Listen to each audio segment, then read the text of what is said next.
मी मिनल भोळे, माननीय शिक्षण संचालक यांच्या शाळा बंद पण शिक्षण सुरू या उपक्रमाअंतर्गत माननीय मुख्य कार्यकारी अधिकारी व माननीय शिक्षणाधिकारी जिल्हा परिषद सोलापूर यांच्या प्रेरणेने आपणासमोर 10वीच्या कुमार भरती पुस्तकातील कवितेचे विवेचन करणार आहे.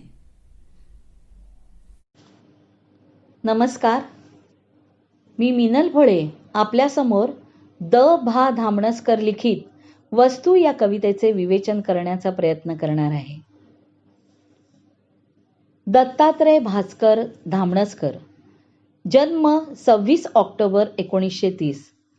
धामणसकर यांचा जन्म गुजरातच्या अहमदाबाद शहरात झाला. त्यांनी मुंबई विद्यापीठातून अर्थशास्त्र आणि राज्यशास्त्र यातून MA ही पदवी घेतली आणि 1988 पर्यंत भारतीय रिझर्व्ह बँकेत नोकरी केली. सप्टेंबर 1960 सालापासून ते डोंबिवलीत राहतात. त्यांनी आपल्या 17व्या वर्षी पहिली कविता लिहिली. सत्यकथा, मौज, दीपावली, हंस, मराठवाडा इत्यादी नियतकालिकातून त्यांच्या कविता प्रसिद्ध झाल्या आहेत. धामणसकर यांचे 3 कविता संग्रह प्रसिद्ध झालेले आहेत. सगळे मौज प्रकाशनाचे आहेत. प्राक्तनाचे संदर्भ 1982, बरेच काही उगवून आलेले 2001, भरून आलेले आकाश 2016. धामणसकर यांच्या प्राक्तनाचे संदर्भ या कविता संग्रहाला राज्य सरकारचा केशवसूत पुरस्कार मिळाला. तसेच बरेच काही उगवून आलेले या कविता संग्रहाला कवी कुसुमाग्रज पारितोषिक मिळाले. अतिशय सहज सोपी भाषा पण प्रगल्भ विचार आणि कल्पना, झाड, पक्षी, आकाश, निसर्ग यांच्याभोवती गुंफलेल्या बहुतेक कविता आणि त्यातून झिरपणारा अविरत माणुसकीचा, संवेदनशील, प्रेमळ व समंजस तत्वज्ञानाचा झरा. केवळ अफलातून. अतिशय प्रभावी व खोलवर स्पर्शून जाणाऱ्या या कवितांमधून लक्षात राहतो तो सर्वव्यापी, सर्वसमावेशक निसर्ग आणि त्याची असंख्य रूपे आणि रूपके. संवेदनशीलता हे मानवी जीवन व्यवहारातील महत्त्वाचं मूल्य आहे. त्यातून मानवी नात्याची वीण अधिक दृढ होत जाते. त्या नात्यातील ओलावा जोपासला गेला की जीवन आनंदमय होते. पण तेच नाते आपल्या अवतीभोवतीच्या वस्तूंबाबत जोपासले गेले तर त्या वस्तूसोबत देखील एक ऋणानुबंध तयार होतो. त्या वस्तूवर प्रेम करून मानवी व्यवहारासारखे भावबंध राखता आले की वस्तूशी घट्ट नाते तयार होते. त्या नात्यातून कृतज्ञतेचा भाव जोपासण्याच्या प्रयत्नाविषयी जीवनदृष्टी देणाऱ्या वस्तू कवितेचे हे विवेचन. सुप्रसिद्ध कवी द भा धामणसकर यांच्या आशयघन लेखणीतून लिहिल्या गेलेली वस्तू ही भावस्पर्शी कविता आहे. ही चिंतनशील कविता भरून आलेले आकाश या काव्यसंग्रहातील आहे. चिंतनशीलता हा कवींचा महत्त्वाचा गुण असल्यामुळे व्यक्तिगत चिंतनाच्या बैठकीवर त्यांची कविता विराजमान होते. कवींचे संवेदनशील मन सामाजिक तणावांमुळे जागृत व व्याकुळ होते आणि त्या चिंतनातून वस्तूसारखी कविता जन्माला येते. काव्य अभिव्यक्तीमध्ये अत्यंत संयमशील असणं हा कवींचा स्वभाव आहे. त्यामुळेच कवी नेमक्या शब्दांमध्ये आपल्या भोवतालचे वस्तूंचे जग सजीव करतो. भोवतालचे जग सजीव करताना त्यात ओतलेली भावोत्कटता आणि प्रांजळपणा वस्तूंशी भावनिक नातं जोडून जवळीक निर्माण करतो. ही कविता वाचकाला भावोत्कट बनवून पुन्हा पुन्हा आशयाकडे वळून विचार करायला भाग पाडते. घरातील निर्जीव वस्तूशी मानवी भावना जोडली गेली की ती वस्तू मानवाच्या दृष्टीने अनमोल ठरते आणि मन भरून येतं. मग सहज ओठांवर 2 ओळी येतात. साध्याही विषयात आशय मोठा किती आढळे, नित्याच्या अवलोकने जनपरी होती पहा आंधळे. कवी द भा धामणसकर वस्तू कवितेबाबत म्हणतात, वस्तू ही चिंतनगर्भ कविता असल्यामुळे लेखकाचे चिंतन समाजोपयोगी ठरते. ज्यांनी आपल्यावर उपकार केले, जगणे सुखद आणि समृद्ध केले, त्यांच्याशी आपण प्रेमळपणे व हळुवारपणे वागतो. किंबहुना ते दुखवला जाणार नाही याची काळजी घेतो. मनाचा हा प्रेमळपणा पशुपक्ष्यांशी वागताना सुद्धा कायम ठेवतो. पण वस्तूंच्या बाबतीत मात्र हा प्रेमळपणा प्रत्ययाला येत नाही. वस्तूंनी आपले जीवन सुखमय केले हे आपल्या ध्यानात येत नाही किंवा सोयीस्करपणे आपण ते विसरतो. याचा परिणाम म्हणजे वस्तू आपण आदबीने ठेवत नाही. कवीच्या मते वस्तूंकडे शांत चित्ताने पाहिले की वस्तूंची मूक सेवा आपल्या लक्षात येते. आपणच आपले वागणे सुधारतो. आपले वागणे सुधारण्याचा वस्तू ही कविता मूलमंत्र आहे. तो मूलमंत्र मनोभावे स्वीकारावा असा संदेश कवी या ठिकाणी देतात. आपण कवितेला सुरुवात करूया. वस्तूंना जीव नसेलही कदाचित, पण जीव नसल्यासारखे वागवू नये त्यांना. वस्तूंना मनही नसेल कदाचित, पण ते असल्यासारखे वागलो तर वस्तू प्रचंड सुखावतात. जीवन नसणे म्हणजे प्राण नसणे, अचेतन असणे, आणि सुखावतात म्हणजे खूप आनंदित होतात. मानवी स्वभावाच्या विचारक्षमतेला आव्हान करून जीव आणि मन दोन्ही वस्तूला नसले तरी ते दोन्ही आहेत हे समजून वस्तूशी वागा. अचेतन वस्तूवर सचेतनाचा आरोप करून वस्तूंवर प्रेम करण्याचा सल्ला कवी देतात. असे केल्यास वस्तू खूप आनंदी राहतात. वस्तू माणसाच्या कामात खूप मदत करतात, त्यांचे कष्ट वाचवतात, त्यांच्या वेळेची बचत करतात. कधी कधी तर दीर्घकाळ साथ देणाऱ्या वस्तू अजरामर होऊन कदाचित वस्तू संग्रहालयातही जाऊन नावलौकिक प्राप्त करतात. म्हणूनच त्यांचा आदर करावा, कारण वस्तूंची निर्मिती हा सुद्धा माणसाच्या सर्जनशीलतेचा आविष्कार आहे. प्रस्तुत पद्यपंक्तीत वस्तूवर सुखावतात हा मानवी भावनेचा आरोप झालेला आहे. त्यामुळे येथे चेतन गुणोक्ती अलंकार साधला गेला आहे. या पद्यपंक्तीत चिंतनशीलता, भावोत्कटता हे विशेष जाणवतात. संवेदनशील मनाला येणारी व्याकुळता येथे नेमकेपणाने व्यक्त झाली आहे. ही मुक्त छंदातील रचना असून तिचे स्वरूप निवेदनात्मक आहे. साध्या सोप्या भाषेतून अनोखा आशय कवीने यात मांडला आहे. यातील भाषिक सौंदर्य काय आहे तर मुक्त शैलीतल्या या रचनेमुळे कवींनी या ओळीतून रसिकांशी थेट संवाद साधला आहे. अगदी साध्या पण आवाहक शब्दात मोठे तत्व बिंबवले आहे. वस्तू व माणूस यातील स्नेहबंध आत्मीयतेने जपायला हवा हा संदेश अगदी हळुवार पद्धतीने कवीने दिला आहे. पुढे कवी म्हणतात, वस्तू निखालस सेवकच असतात आपल्या. वस्तू निखालस सेवकच असतात आपल्या, तरीही बरोबरीचाच मान द्यावा त्यांना. वस्तूंना वेगळी स्वतंत्र खोली नको असते. त्यांना फक्त आपल्या मानलेल्या जागेवरून निष्कासित न होण्याची हमी द्या.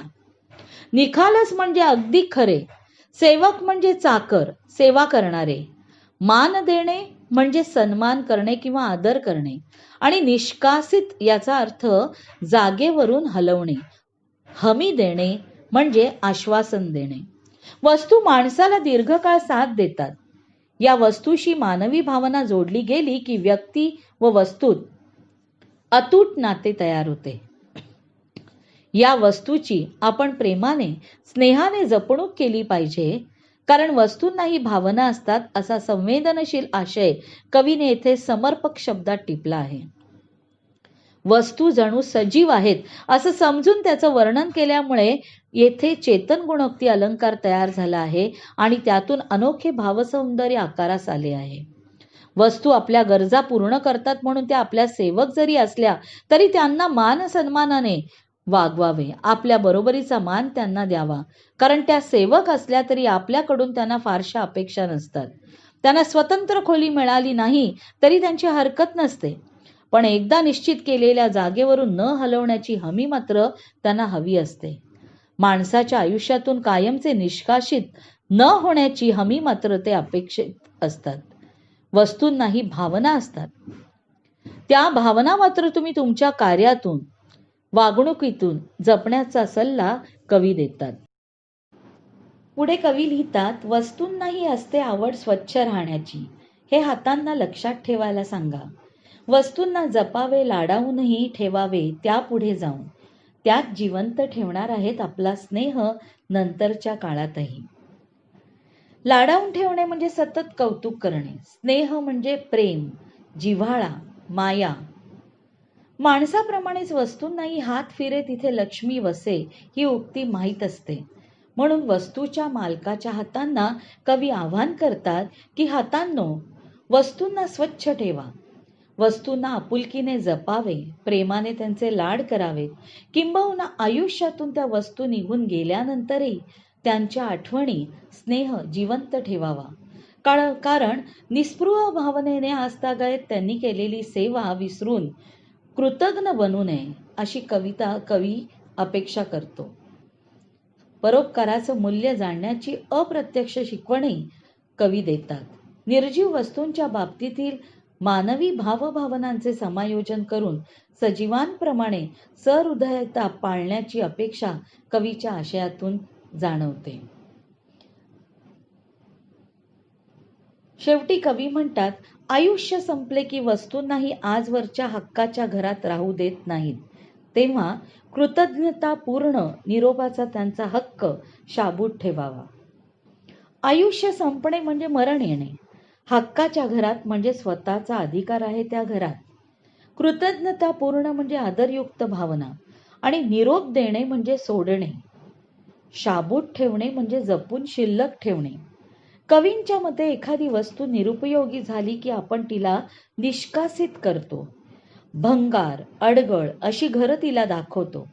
परंतु आपल्याला प्रेम देऊन आपली सेवा करणारी वस्तू निरुपयोगी झाली म्हणून तिने केलेल्या उपचारांचा विसर पडू देऊ नका. शेवटी वस्तू कधी ना कधी निरुपयोगी होणारच, पण इतके दिवस तिने दिलेल्या सेवेची जाण मात्र जरूर ठेवा. तिला कृतज्ञतापूर्वक निरोप देणे हा तिचा हक्क आहे आणि तो हक्क तुम्ही हिरावून घेऊ नका. तो हक्क आनंदाने जपून वस्तूला कृतज्ञतापूर्वक निरोप द्या. केलेल्या उपकारांची जाण ठेवणे हा माणसाचा सर्वोत्तम सद्गुण आहे. माणसाच्या बाबतीतही बघा असं घडतं, माणूस माणसाशी माणसाप्रमाणे वागत नाही. ही वृद्धाश्रमे कशासाठी निघाली असतील? तर माणूस अशा प्रकारे वागतो आणि वृद्ध झालेल्या आपल्या आईवडिलांना त्या वृद्धाश्रमात पाठवतो. अत्यंत चुकीची गोष्ट आहे. कारण आपण जेव्हा लहान असतो तेव्हा आईवडील आपल्यासाठी जे काही करतात, स्वतः खस्ता खातात, आपल्यासाठी श्रम घेतात, स्वतः उपाशी राहून आपल्या सगळ्या मागण्या पूर्ण करतात आणि त्याच आईवडिलांना आपली गरज संपल्यानंतर आपण वृद्धाश्रमात पाठवतो. खरं तर वृद्धापकाळ हा बालपणासारखा नाहीये का? आपल्याला उलट त्यांना लहान मुलांसारखं सांभाळता आलं पाहिजे. पण माणूस तेव्हा हे विसरतो की या फेजमधून त्यालाही पुढे जायचं आहे. उद्या त्याची मुलं जर परत त्याच्याशी अशीच वागली तर त्याला काय वाटेल? हा विचार आपण तरुण असताना आपल्या मनामध्ये येत नाही, ही फार मोठी खेदाची गोष्ट आहे. वस्तूंनाही आपण अशाच प्रकारे वागणूक देतो जी आपण देता कामा नये. त्यांचाही सांभाळ केला पाहिजे. व्यक्तीवर उपकार करणाऱ्या, मदत करणाऱ्या सजीव घटकांवर प्रेम करण्याचा, त्यांच्याशी आपुलकीने वागण्याचा संदेश वस्तू या कवितेच्या माध्यमातून कवी देतात. घरातील वृद्ध, दिव्यांग व्यक्तींना प्रेमळ वागणूक देऊन त्यांना मदत करण्याची संवेदना कवी वस्तूंच्या माध्यमातून व्यक्त करतात.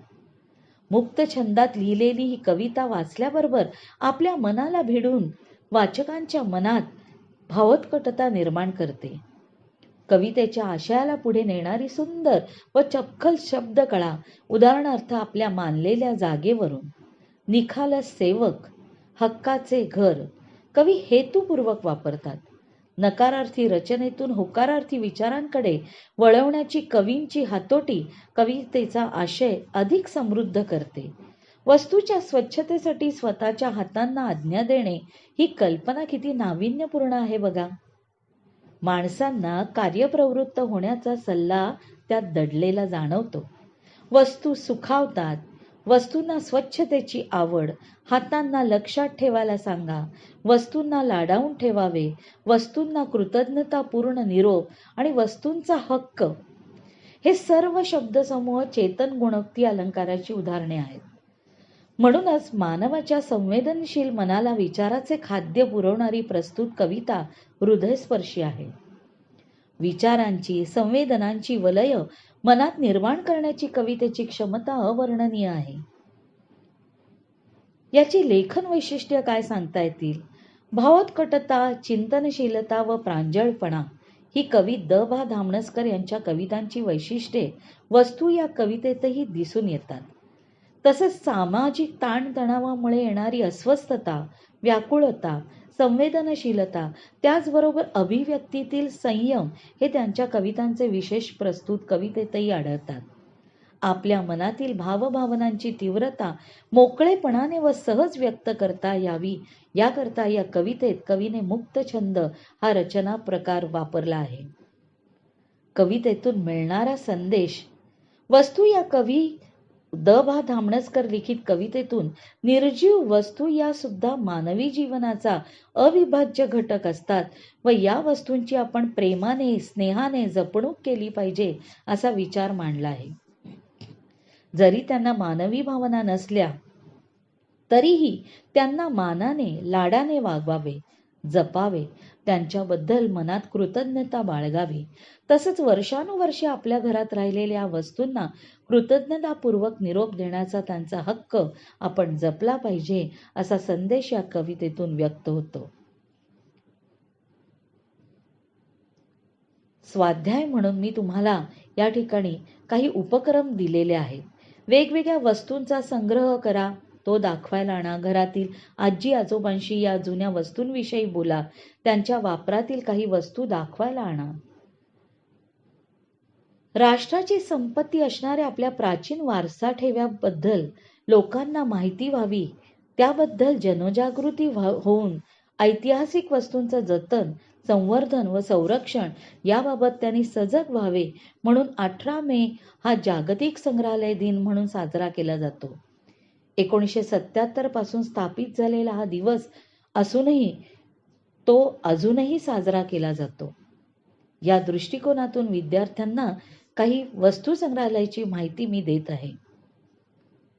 न्यू पॅलेस शाहू नगरीच्या कोल्हापूर शहरातील पुण्याचे राजा दिनकर केळकर संग्रहालय फुंकणीपासून अत्तरदाणीपर्यंत तसेच मस्तानी महालाची प्रतिकृती हे सगळं तिकडे बघायला मिळेल.